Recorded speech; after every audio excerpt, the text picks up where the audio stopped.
intervjuu on siis Valgamaa tugikeskusest ja sealsest elust ning arengupeetusega inimeste rollist Eesti ühiskonnas. Intervjueeritavaks on Aili Truuma, kes töötab Valgamaa tugikeskuses ning on sealsetele elanikele kui teiseks emaks. Kuidas algab sinu tööpäev hooldekodus? Tulen tööle 7:30, siis käin läbi kõik toad, vaatan, kus meie hoolealused on, kas kõigil on hea olemine, sest varsti pärast hakkab meil söömine ja terve päevaplaan lähebki niimoodi edasi. On ka mingeid kindlaid tegevusi, mis te nendega seal teete? Ja ikka, osa rahvast läheb meil päevakeskusse, kus on meil maalimine, kus on meil joonistamine, näputööd, heegeldamine. No võib-olla isegi siis teatud mõttes ka interneti kasutamise võimalus, kes seal oskab muidugi käia ja väikese õpetamise peale oskavad nad sinna kõik minna. Siis osa rahvast, kes meil enda juurde majja jääb, siis nendega tegutseme, kas siis loeme neile ajalehti ette või loeme mõnda huvitavat raamatutükki ette. Siis on täpselt ka sama muusika kuulamine, teraapiamuusika kuulamine, mis on väga populaarne muuseas inimestele, väga see meeldib.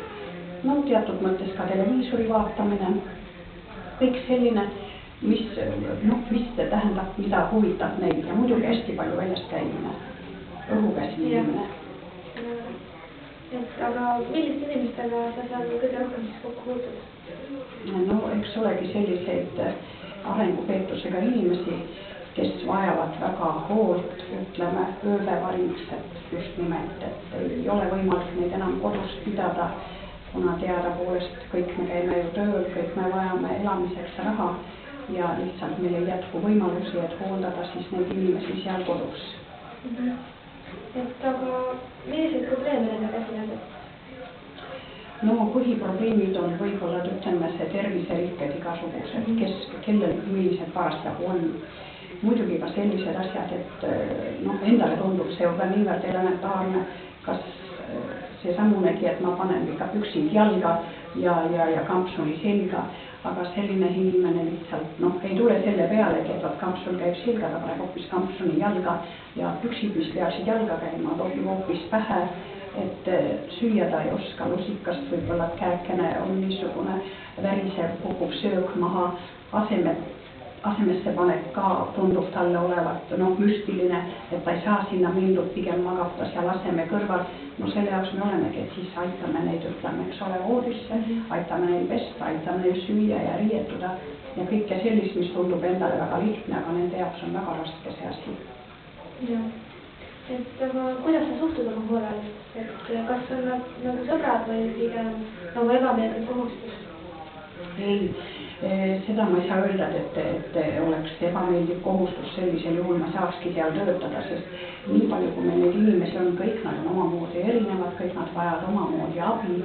Muidugi sõpradeks pidada ka neid ei saa, aga suhtuda kui sõbraste mõningasse võib, sellepärast, et nii mõnigi on selline hoopis tasakaalukam, hoopis rahulikum, kui võtad teda kui sõpra. Aga jah, üldiselt ikkagi sellisesse töösse suhtun ma niimoodi, et minu jaoks ta ei olegi nagu töö, minu jaoks on ta missioon. Ma tunnen, et ma saan neid inimesi aidatud ja ma näen nende silmadest ja käitumisest, et ma olen neile väga vajalik. Ilmselt see ongi selle töö juures kõige suurem tasu?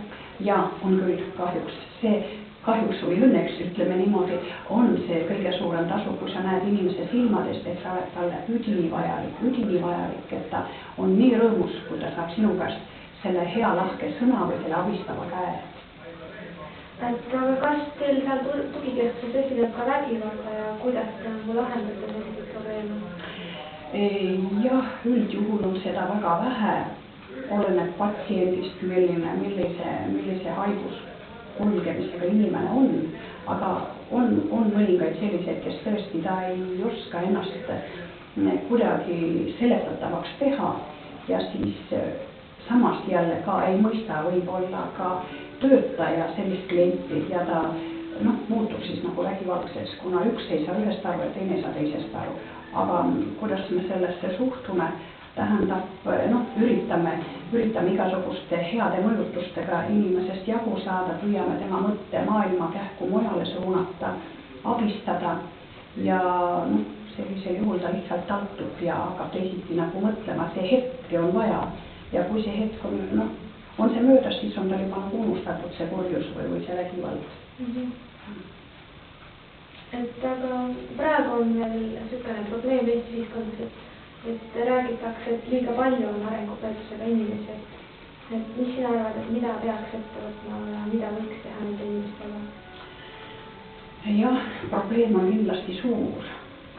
kindlasti suur ja laiaulatuslik, aga no enda sõna ütlemine nagu ei olegi eriti maksev, kuna oled samasugune lihttöötaja, kelle võimuses eriti palju ei ole, aga muidugi mingisuguse lahenduse peaks riik leidma ise ja seega lahenebki see olukord, aga kuidas seda teha, küll öelda ei oska, sest see on ikka niisugune asi, mis vajab nagu ütleme, laiemat teadmist ja laiemat olemist, ühesõnaga sellesse probleemi. Aga praegune arstiteadus on ka, et on suhteliselt arenenud, et on võimalik ju ennetada haigete laste sündina, aga siiski juhtub selliseid asju, et vanemad sünnitavad oma lapsed. Kas see on nagu, teie arvates on see väär nagu, et sünnib arengupeetusega laps?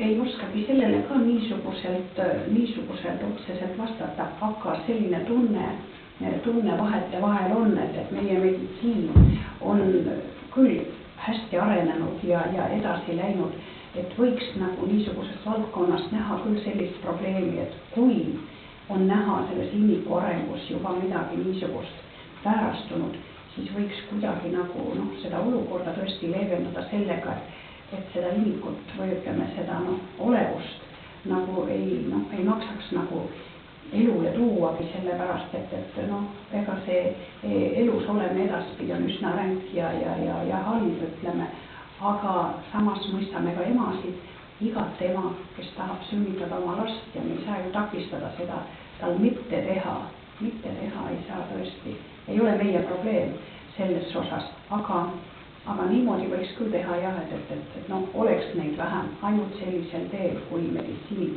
sellele loa annab ja näeb, et tõesti sellised lapsed, nad on endale ka väga rasked ju, sest ega temast peab ka aru saama, kuidas see pisikene hakkama saab oma elus sellega, ta tahaks teisiti, aga ei saa mitte kuidagi. Ja see on selline probleem, mis vajab tõesti palju hea südamega suhtumist ja ikkagi niisugust suhtumist, et tõesti aidata enne seda rasket olukorda, ühesõnaga neid lapsi.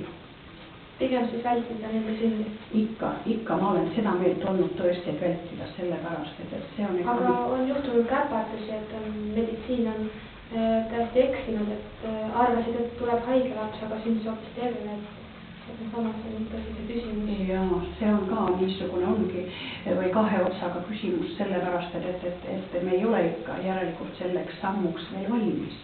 Muidu arvata võiks juba ollagi see seadustus olemas ja võiks sellesse suhtuda ka natuke teisiti, aga kuna seda ikka päris nii ei ole, millelegi veel päriselt täpselt loota ei saa, siis on see asi nii, mida praegu on. Aitäh sulle! Palun kõike head. Saigi läbi.